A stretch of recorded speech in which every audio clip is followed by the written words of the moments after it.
Welcome back. All right, so again, Nashville and Carolina doing their best to mess up my review schedule. Didn't quite get there. If this game had gone into triple overtime, absolutely backs up my schedule a lot. So we don't get there, but they tried, and this was an amazing game. And they don't pay Saros enough. And the next time you hear about how goaltenders under 6 feet tall, what can they really do? Just show them a picture. You see Saros. Seriously. So Jeannot was out for Nashville, and Oliver was in, or Olivier. Sorry, Olivier was in, and not Stoll. Slavin was still out for Carolina, so I'll just get that off of there because I know what I meant. So 57 seconds in, Cunnin scores from Granlund and Ellis. So Granlund, who I thought had an excellent game, he assists on that one to Cunnin. And then the Predators almost made it 2-0 right after. So Nashville, very quick out of the gate. Canes needed to answer. Saros kicked out a shot from Bean. Harper got dinged on a shot block. He exited briefly. He came right back. Stahl and Johansson then had a bit of a discussion. Predators had a 2-on-1. Shea breaks that up. Duchesne had a fast break, is shut down. I have to say, Matt Duchesne right now playing the best hockey he has as a member of the Nashville Predators. The Canes press at 7 minutes. Saros makes some saves. Harper and Niederreiter get into kind of a little bit of a thing, and then you end up going 4-on-4 out of that. There was another Duchesne chance. That resulted in a near miss. The shots were 7-3 for the Canes at the half. It didn't feel like the Canes were in that much control, but it started to feel that way. There's a power play for the Canes. Predators would kill that off. Saros catches a shot from Stahl after that's over. Canes go back to the power play. Svechnikov was absolutely robbed by Saros. Not the only time in this game he was robbed by Saros. And there was nearly a scrum, but not really. Shots heavily favor the Canes, but Saros absolutely great so far. And they're going to be looking to keep him in that kind of train of thought going into the next game in Carolina, right? So things get scrummy with 3:12 left. The Predators were stuck on 3 shots. One of them was that goal 57 seconds in. And then it's Vinny Trocheck from Nachas at 18:03. It was a mad scramble at the net, and it goes in. I thought the puck crossed the line before Trocheck got it, but last I looked, they still gave it to Trocheck.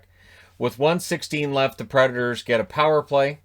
It's reviewed, and they decide, no, it's not a power play because it was a Nashville stick that actually caught the player in the face, not a Carolina stick. So the right call is made. The penalty is taken off the clock. Last minute, the Canes press. The Predators had 2 players that didn't have sticks during that period. The fans cheered appreciatively as they did keep the puck out of their net.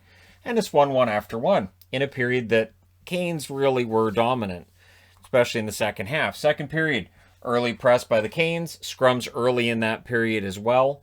Johansson was denied on a fast break, and he took that personally. He scores at 4:53 from Duchesne and Ekholm. So as I've said, Duchesne playing his best hockey as a member of the Predators. Johansson's playing some of the best hockey he has in years. So it is a large part of the reason why this series is where it is, other than that short goaltender that people don't complain about being short right now. It's funny how short goaltenders, when they start winning games, people don't talk about their height anymore. So huge goal after the Canes have been in control, and I'm aware Nedeljkovic isn't one of the tallest goalies either. So huge saves, or huge goal after the Canes have been in control to put Nashville up 2-1. And then the Predators tried to add for the lead. They had a 2-0. Trennan was absolutely denied. Canes, it felt like they were really in trouble at this stage. They would get a power play. That was 3 for them and none for Nashville. So when people ask, why would Rod Brindamore complain? This is why. And this dates back, for me, I remember 20 years ago, Brian Burke complaining about the amount of physicality being used against the Sedins that wasn't being called, slashes, hooks, and all that. And in the next game, the Canucks had a bunch of power plays.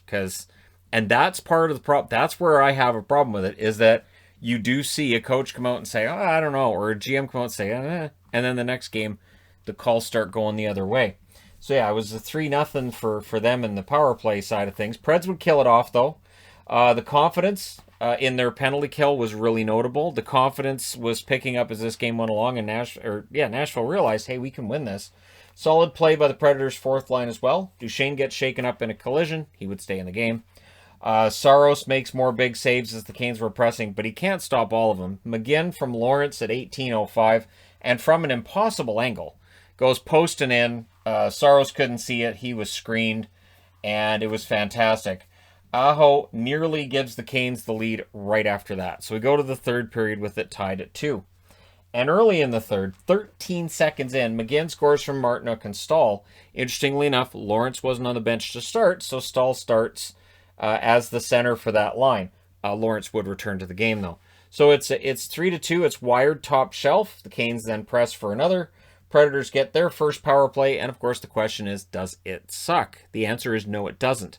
Cousins scores from Haula and Ekholm at 3:15, so that's 2 assists for Ekholm.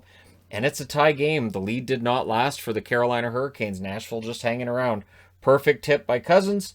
Carrier then tries to get the Preds the lead right after. Canes were on their heels a bit. Predators go right back to the power play. This was probably the best period for Nashville. Nedeljkovic robs Haula. The Canes would clear it. Canes survived a dangerous power play, but they did survive it. Saros then denied Jesper Fast. The shots were 6-4 for the Preds at the half.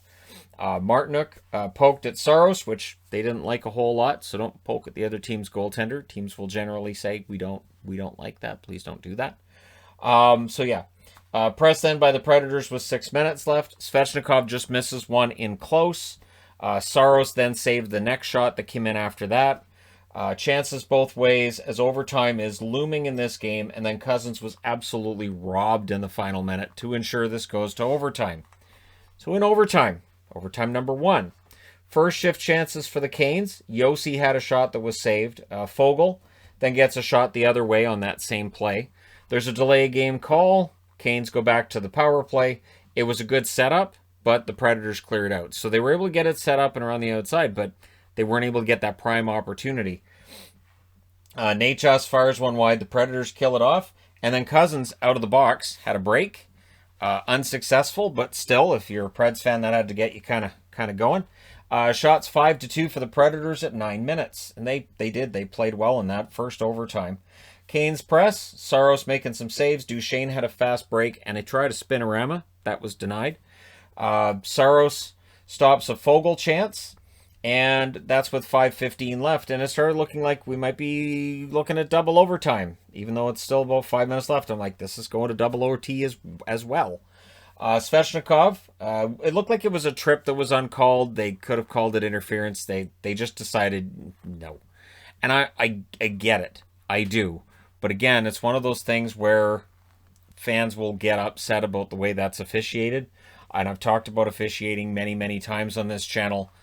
I'm ready to start a playlist of all the times I've talked about officiating on this channel, because it's been a lot over the years. It really has. So last minute chance for Foegele. He tried to jam it from behind the net. That was kept out. We go to double overtime. Early zone time for the Canes. They press 2 minutes into it. Saros denies McGinn. Both teams were tired. This is where you can see how tired they are. Remember, double overtime in the last game. Now double overtime in this game. The teams that are excited right now are Tampa and Florida, because while they're beating the you-know-what out of each other, these teams are tiring each other out with double overtime games.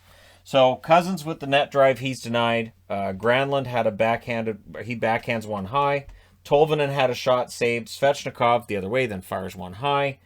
And 100 total shots were reached at that point in the game. About 7 minutes left in the double overtime. Duchesne had a chance, was stopped, and it starts looking like we're going to the third overtime. And this is where I'm thinking, okay, I'm going to need 4 easels to get everything all set up, and I'm going to need to keep track of 4 games at the same time. But while I'm trying to get everything set up, Cunnin scores to take that off my plate. From Granlund and Cunnin, Granlund and, was that Ellis? Let me just double check on that. It was Granlund and Yarncroke. That's at 16 minutes and 10 seconds. And in double overtime, the series is tied at 2, going back to Carolina. So Nashville with 2 huge emotional double overtime wins. Now they're going to head to Carolina, looking to capitalize on that momentum. For Carolina, you did everything right, just you didn't win the game. The shots in this one bear that out. 17-5 Carolina in the first, 15-9 Carolina in the second. Both teams had 12 shots in the third. The shots were 11-7 in the first overtime in favor of Nashville, 10-6 in the second overtime in favor of Carolina. Your final shot, 61-43 in favor of Carolina. Power plays, Carolina 0 for 4, Nashville 1 for 2. So again, after the complaint from Brindamore, we see the difference in power plays. And that is an old-fashioned hockey thing that happens all the time.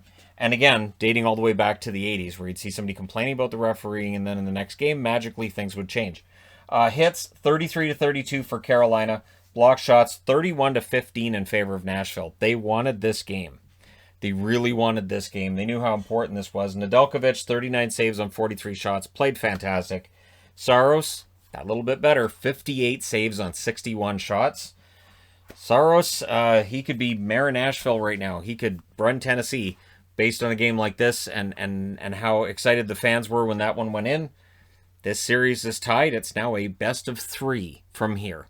Let me know your thoughts in the comment section below regarding this game and series. Don't forget to hit like and subscribe.